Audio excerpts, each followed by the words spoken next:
কাল ছিল 31শে বৈশাখ, আমার বড় ননদ আর নন্দাইয়ের বিবাহবার্ষিকী।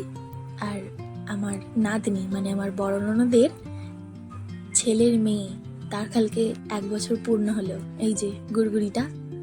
তো কালকে সেটারই ছিল একসাথে দুটো সেলিব্রেশন। 30টা বছর দুজনে একসাথে কাটিয়ে দিল। দেখুন না, বিপদে ঝড় ঝাপটায় হাসি খুশি সব কিছুতে একে অপরের হাতটাকে শক্ত করে ধরে।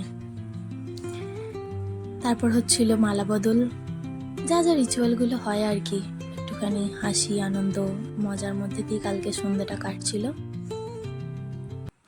তারপর হচ্ছিল একটুখানি ছবি তোলা। এক ক্যামেরাম্যান দাদাকে ডাকা হয়েছিল, তো ওনাকে দিয়ে ছবি টবি তোলানোর পর ছবি তোলা পর্বটা শেষ হলো। ওদের দুজনের ছবি তোলা পর্ব। এরপর হবে কেক কাটা, 3 জনে একসাথে কাটছে কেক। আর পুচকি তো কেক কাটার থেকে ওর হাতে করে খামচাতে যাওয়াটাই বেশি আর কি, ও হাতে করে খামচে সব ঘেঁটে দেবে একবারে।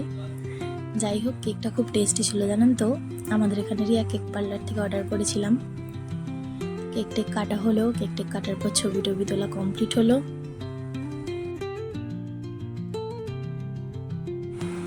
কেকটা ছিল ম্যাঙ্গো ফ্লেভারের জানেন, মানে ফ্লেভারটা একদম পুরো একদম পারফেক্ট, কোনো রকম এক্সট্রা মিষ্টিও নেই।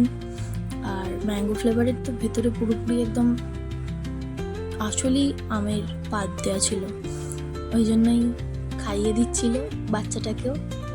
আর তারপরে হচ্ছিল এবার ফ্যামিলি ফটোশ্যুট সবাই মিলে। এখানে একজন মিসিং, আমার বড় ভাগনা। ছেলেটা কাজের জন্য বাইরে রয়েছে।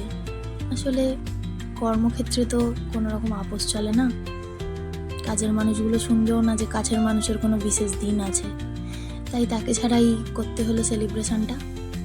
মনটা খারাপ হচ্ছিল, কিন্তু কিছু করার নেই। সকলে মিলে একসাথে দাঁড়িয়ে একটা ফটো তোলা হলো।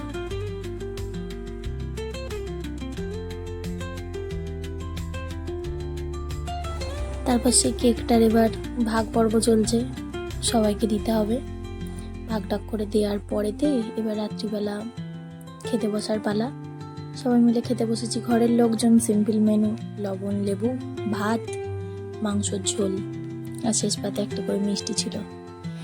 তোদের দুজনকে বিবাহবার্ষিকীর শুভেচ্ছা, আর অনেকগুলো বছর একসাথে সুন্দর করে কাটা।